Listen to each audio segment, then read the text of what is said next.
خبرې کوم حاجي صاحب محترم ستړی مشي خولې فکر اتن دې هم کړه د نو مبارک دی. السلام علیکم او تر ټولو زیات تاسو او تاسو د ټیم ټول ته ډېر سلامونه او ډېره مننه چې تاسو زموږ عوام قریب عوام ته دومره خدمت او هغو ته هرې پاڼې ته تاسو د دوی ګیم خوشحالۍ رسوئ. ډېره زیاته مننه. زه امان الله توتاحیل دوبۍ نه ستاسو سره. توتاحیل صاحب د خوږو خبر نه دی نړۍ مننه وکیل چې په وطن مین شخص همداسې معلومیږي په ځوانانو مین شخص لوبه خو د انشاءالله خوښه شوه. لوبه خو اکثرت دا د افغانستان عوام ته که محبت مینه ورکړی نه کوم والي ورکړی نه قماندان ورکړی نن چې دغه غریب عوام ناست همدغه کرکټیانو ډېرې خوشحالیانې ورکړې. باور لرم چې انشاءالله آینده به هم دا خوشحالیانې ورکوي ځکه چې د دې غریبو عوام په دوی پسې دعاګانې دي او دغه غریب عوام خوشحالي صرف هم په افغانستان کې همدغه کرکټ پاتې شوی ده ځکه چې د نور خلکو نه موږ هېڅ خوشحالۍ او نه امید لرو او نه هم د خوشحالۍ امیدونه ته نشته. همدغه زموږ خوشحالي ده او انشاءالله لازم زموږ لیبه مو ډېره خوښه شوې ده. ښه هدف یې کېښودو.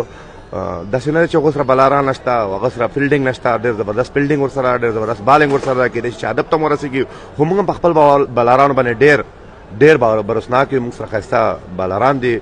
فیلډینګ هم ماشاءالله نن سبا ښه شوی ده. انشاءالله نور د لوبې پته نه لګېږي چې څه ټایم څه کېږي. وکي ستا د خوږو خبر نه نړۍ مننه.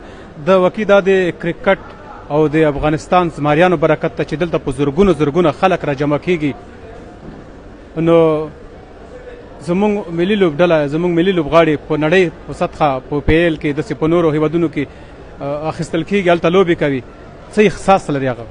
زه سن 1998 کې انګلیزي کال کې زه چې کله امارات ته راغلم نو ما هغه وخت کې د جنګ په محل کې افغانستان په ټي وي لیدلی و. باور وکړه چې د جنګ په حالات کې په ما باندې ډېر خوشي لګېده چې شکر د افغانستان که د جنګ په حالات کې په روس په وخت کې چا نه راوست خو د طالبانو په وخت کې خو چا راوسته.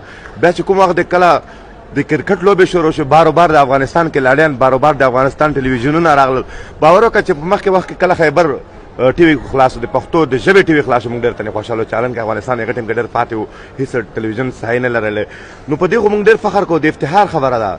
ډېر د خوشحالۍ ځای ده چې زموږ کلاډیان نن سبا په دې هدف کې جنګي او په دومره کم وخت کې لاړ شي د انډیا ټیم ته لاړ شي د پاکستان ټیم ته چې ډېر وختي کالونه یې وشو چې دې هدف ته رسېدلي لا نه دي. زموږ کلاډیان په ډېر کم وخت کې ډېر ښکلي هدف ته ورسېدل. ډېر ښکلي ته نور امیدونه دي چې نورې بریاوې به راوړي.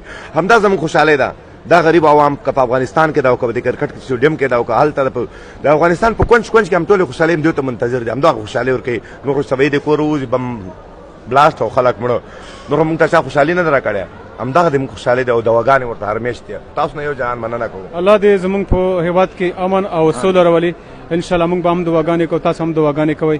نو ستا د خوږو خبر نه ډېره مننه.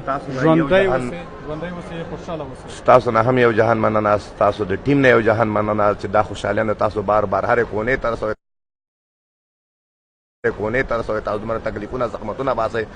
الله دې وکړي چې همداسې افغان ملت د نوي ځوانان همداسې زحمتکشه واوسېږي چې د افغانستان هر ځوان ته بریا او خوشحالي په نصیب کړي. ډېره مننه ژوندی اوسئ.